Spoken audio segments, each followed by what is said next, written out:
Carta de São Tiago, capítulo 1. Endereço e saudação.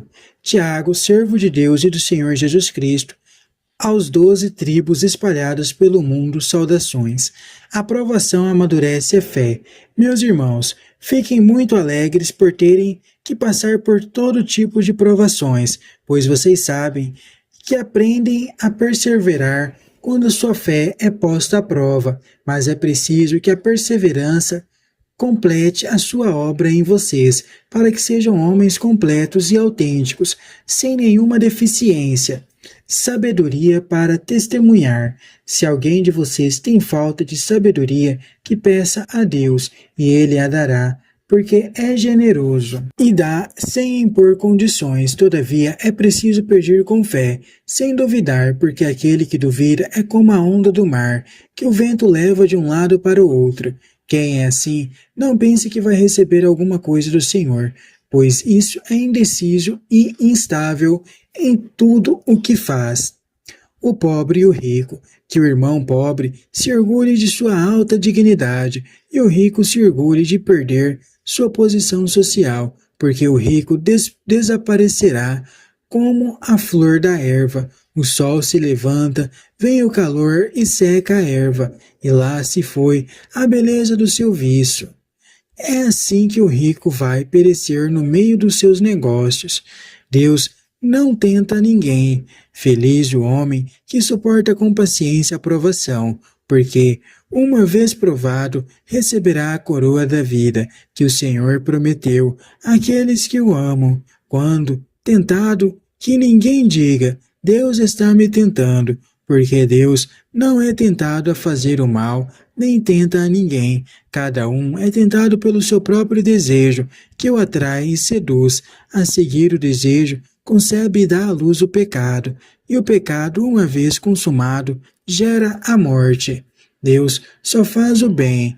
Não se enganem, meus queridos irmãos, qualquer dom precioso e qualquer dádiva perfeita vem do alto, descendo do Pai das luzes, no qual não há fases ou períodos de mudança.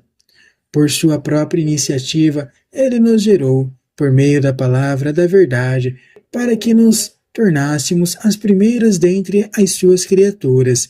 A lei da liberdade, vocês já sabem, meus queridos irmãos, cada um seja pronto para ouvir, mas lento para falar, e lento para ficar com raiva, porque a raiva do homem não produz justiça que Deus quer. Por isso, deixem de lado qualquer imundície e sinal de malícia, e recebam com docilidade a palavra que lhes foi plantada no coração, e que pode salvá-los. Sejam praticantes da palavra, e não apenas ouvintes, iludidos a si mesmos.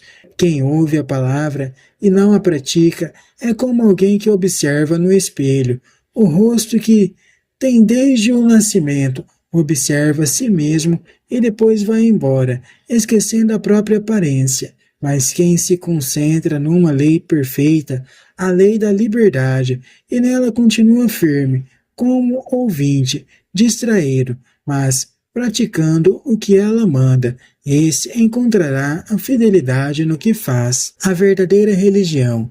Se alguém pensa que é religioso e não sabe controlar a língua, está enganando a si mesmo, e sua religião não vale nada. Religião pura e sem mancha diante de Deus nosso Pai é esta: socorrer os órfãos e as viúvas em aflição, e manter-se livre da corrupção do mundo. A expressão 12 tribos mostra que os cristãos foram a igreja, o povo da nova aliança.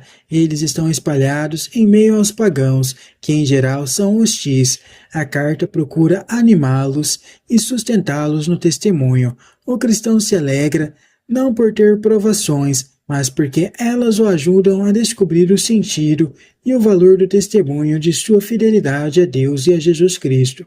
A aprovação abala o entusiasmo infantil, romântico e descompromissado, fazendo o cristão perceber que a fé é compromisso que exige sérias transformações na pessoa e no contexto social em que ela vive. A sabedoria é o exercício do discernimento, a capacidade de perceber O que é mais importante, fazer dentro das situações.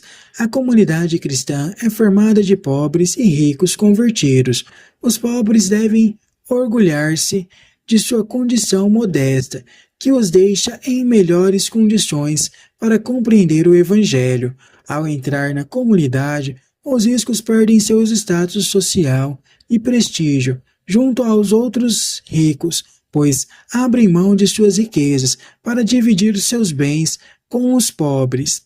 Para Tiago, é blasfêmia dizer que Deus tenta o homem, pois Deus não quer levar ninguém a cometer pecado. A tentação nasce dentro do próprio homem, continuamente fascinado pelo desejo de autossuficiência, que lhe promete poder, riqueza e prazeres.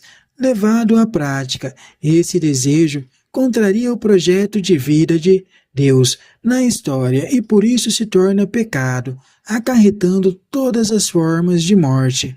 Deus é o autor apenas do bem e daquilo que leva ao bem, jamais conduzirá alguém à morte, pois o seu projeto é dar vida, e vida em plenitude. O Supremo bem realizado por Deus é gerar os homens para a vida nova comunicada pelo Evangelho, igual palavra da verdade. Tiago chama a atenção para a essência da vida cristã, ouvir a palavra do Evangelho e colocá-la em prática.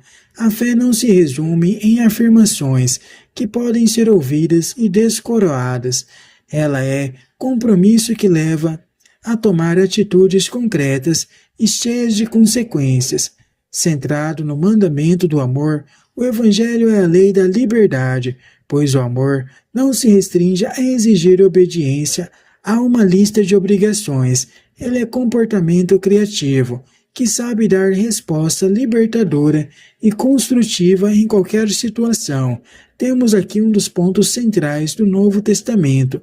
O culto que se pede aos cristãos não se resume em cerimônias ou em saber fórmulas de cor. O verdadeiro culto é a entrega de si mesmo a Deus, para viver a justiça na prática, não difamar o próximo, língua, socorrer e defender os pobres e marginalizados, órfão e viúva, não comprometer-se com a estrutura injusta da sociedade, corrupção do mundo.